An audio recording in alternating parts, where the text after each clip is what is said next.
हाँ भाई प्यारे बच्चों, गुड आफ्टरनून।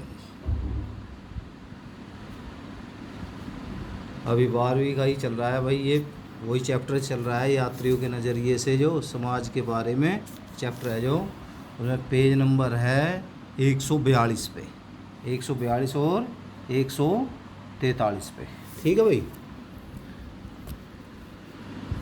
हिस्ट्री का इसमें देखो, अति लघुरात्मक में विदेशी यात्रियों के भारत आने का उद्देश्य क्या था, मतलब विदेशी यात्री भारत में किस लिए आते थे उस समय में, तो क्या क्या करने आते, देखो भाई। प्राचीन काल यानी कि पहले से ही अनेक यात्री भारत आते रहे हैं। ये एक देश के से लोग दूसरे देशों में व्यापार रोजगार के लिए जाते थे। किसके लिए है, रोजगार के। कई लोग धर्म प्रचार या तीर्थ यात्रा के उद्देश्य से दूसरे देश में जाते थे। कई बार ये यात्री विद्या अध्ययन के लिए भी जाते थे, मतलब विद्या ग्रहण करने पढ़ने के लिए। भारत में भी यात्री इन्हीं उद्देश्य की पूर्ति के लिए आते थे, भारत में भी इसी के लिए आते थे। ठीक है भाई। अब है अगला क्वेश्चन, इब्न बतूता विश्व यात्रा क्यों करता है, मतलब इब्न बतूता ने विश्व की यात्रा की है भाई। इब्न बतूता साहित्य व शास्त्रीय ज्ञान से संतुष्ट नहीं था, यानी जो किताबी ज्ञान है उससे संतुष्ट नहीं था, जो किताब में लिखी हुई बात वो सही नहीं है। उसके मन में यात्रा के माध्यम से प्रत्यक्ष ज्ञान प्राप्त, मतलब सीधा देखने का की लालसा उत्पन्न हुई, वह मैं खुद जाके देखूं। इसी की पूर्ति हेतु वह 22 वर्ष की आयु में घर से निकला तथा विश्व के विभिन्न स्थानों पर दूर दराज क्षेत्रों में यात्रा की। 1325 से 1332 ईस्वी तक उसने मक्का व मदीना की यात्रा की तथा इसके बाद सीरिया, इराक, फारस, यमन, ओमान तथा पूर्वी अफ्रीका के देशों की यात्रा की। उसने अपनी यात्राएं जल एवं थल दोनों मार्गों से की। भारत व चीन की यात्रा करने के उपरांत वह स्पेन व मोरक्को गया। कहाँ चला गया, स्पेन में भी और मोरक्को में भी। बर्नियर कौन था, भारत के बारे में क्या है भाई बर्नियर। अब बतूता है, बर्नियर है, अल्बुर्नी है, तो सभी आए हैं विदेशी यात्री। बर्नियर का जन्म फ्रांस के अजो नामक प्रांत के जू नामक स्थान पर 1620 में हुआ। फ्रांस के अजो नामक प्रांत के जू नामक स्थान 1620 में हुआ। उसका परिवार कृषि का कार्य करता था। क्या करता था, कृषि करता था। उसने मुगल काल में भारत की यात्रा की। 1656 ईस्वी से 1668 ईस्वी तक का समय उसने भारत में बिताया।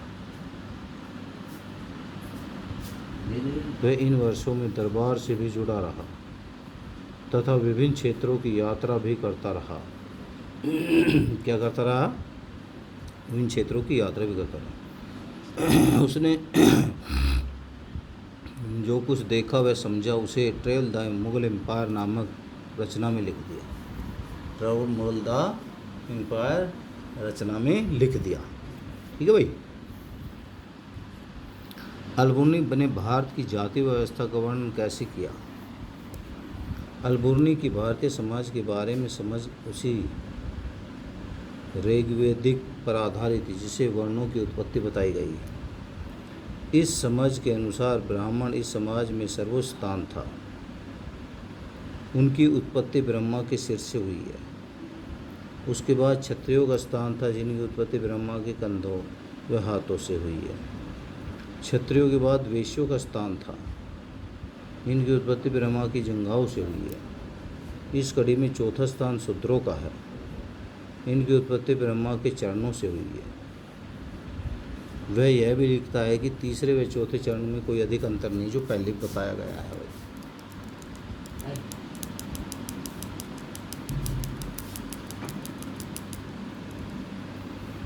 ठीक है भाई। अब नारियल व पान के बारे में क्या कह रहा है भाई, नारियल कैसा था और पान किस तरह का था, किसमें, भारत में। उसने देखा बतूता ने। अब भारत में नारियल पान का वर्णन कैसे किया, बतूता ने भारतीय नारियल व पान की विशेष चर्चा की। नारियल के बारे में लिखता है कि यह हूबहू खजूर के वृक्ष जैसे दिखते हैं, मतलब इतने लंबे दिखते हैं। नारियल के वृक्ष का फल मानव के सिर से मेल खाता है, क्योंकि इसमें मानव 2 आंखें तथा 1 मुंह और अंदर का भाग हरा होने के कारण मस्तिष्क जैसा दिखता है। पान के बारे में बतूता बताता है कि पान का एक ऐसा वृक्ष है जिसे अंगूर लता की तरह उगाया जाता है। कैसे लगाया जाता है, अंगूर और लता की तरह उगाया जाता है। पान का कोई फल नहीं होता, इसे केवल पत्तियों के लिए ही उगाया जाता है, पत्तियों के लिए उगाया जाता है। बतूता के दिल्ली से संबंध वृत्तांत का उल्लेख करें। दिल्ली को बतूता ने दिल्ली कहा है। उसके अनुसार दिल्ली बड़े क्षेत्र में फैला घनी आबादी वाला शहर है। शहर के चारों ओर बनी प्राचीर अतुल्य है।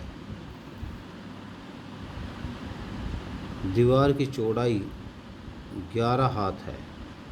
कितनी है, 11 हाथ। प्राचीर के अंदर खाद्य सामग्री, हथियार, बारूद, प्रेक्षपात तथा घेराबंदी में काम आने वाले मशीन के संग्रह के लिए भंडार गृह बने हुए थे। उसके अंदर क्या क्या बने हुए थे, हथियार रखने, मशीन रखने के लिए, बारूद रखने के लिए। ठीक है भाई।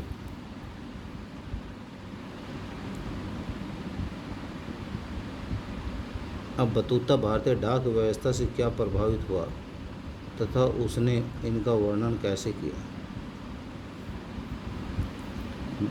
बतूता भारत का संचार व्यवस्था से बहुत अधिक प्रभावित हुआ। उसने इसके बारे में विस्तृत जानकारी दी।